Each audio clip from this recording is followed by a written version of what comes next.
Yeah. So your early days of being in the coaching field, I know because I'm sure you've evolved over many years of doing this, into who you Oh are yeah. today. What were the early days like? I know you had a CrossFit affiliate for a bit, and Hmm. then nutrition coaching. I believe I've heard you say you were very the meal plan macro person, Oh, from I there. Which, was. and if you're only listening to this, there was a shriek and just that hands in the face moment right there Yeah. of it. So what was the early days like, and when was it when you pivoted and realized, okay, there's much more to this than what I'm giving into it right now?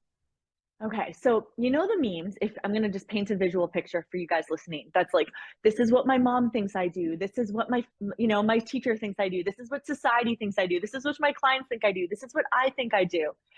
I thought the role of a nutrition coach is to be the knowledgeable source, tell your client exactly what to eat, break it down into this is what your plate should look like. These are your macro percents I want you to hit. These are about the right amount of calories for your body. Here is a meal plan to give you some guidance. Now go home and follow what I taught you because what I'm teaching you is going to get you to your goals. So, very didactic. I thought I had to have all the answers and tell people how to eat. And so you're probably picking up on my energy. I'm positive, I'm encouraging, I love science. And I just thought like, okay, I'm gonna cheerlead you, like go, we'll give you the right information and I'm gonna be so positive in the delivery. That works and then has a very quick expiry date. It's like milk, like maybe even a bit longer than milk, but not much. Mhm. It's about 3 to 6 months of a shelf life of that kind of coaching. So any coach who coaches meal plans, macros, numbers based, or just telling people what to do, if you're being really honest with yourself, you'll notice that you keep people engaged, engaged, engaged, and then they just drop right off. They suddenly don't want to come to their meetings anymore because they're like, well, you're going to ask the same questions. What are the bright spots? What went well? What am I struggling with? What are the next action steps? It's very boring at a certain point. And then after you've sort of gone through like these are fats, these are carbs, these are proteins, let's get more veggies in. You're kind of like, I'm out of material. Like, okay, we've talked about Mm, alcohol. Okay, we've talked about stress. What else am I yeah. supposed to teach you? And then you're frustrated at your clients because you're like, well, gosh, I've taught you everything. Mhm. Why aren't you doing it?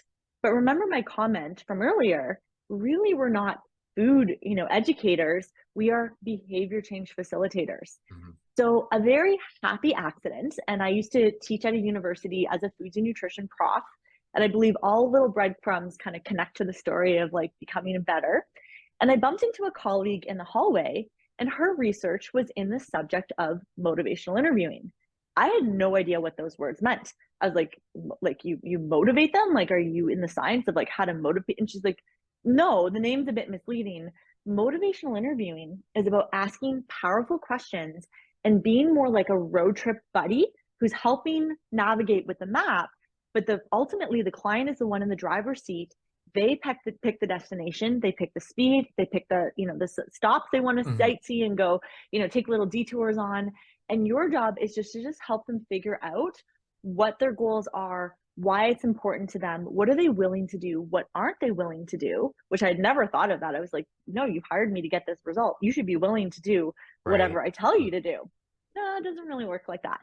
And so I enrolled in this level 1 motivational interviewing certification. It terrified me because it meant I had to almost burn to the ground everything I was currently doing. And I gave myself a 1 year experiment. So Jen coming into this course was like a university prof. I had a little nutrition curriculum. In meeting 1, we're going to go through these handouts. We're going to talk about this topic. In meeting 2, we're going to go through these resources Mhm. and educate you on this topic. And just like I was moving my university students through their textbook curriculum for the final exam, I thought that's what a nutrition coach should do with a client is move them through the education curriculum of healthier eating so I could get them to their end result. Mm. But I wasn't always successful in getting my clients there. So when I left the motivational interviewing conference and had my certification, basically I was left with just a long list of questions, not answers, questions, Mhm. powerful questions I could ask to open people up, get them exploring their inner narrative and what was going on in their head, in their heart, in their lives, and then just be more of a sounding board. So I had to challenge myself to talk way less. say pre-certification, I was maybe talking 60 to 70% of the appointment, and the client had 30, 40% of the time. And what I challenged myself to do was reverse it. Mhm. Talk 30% or less and listen 70% or more.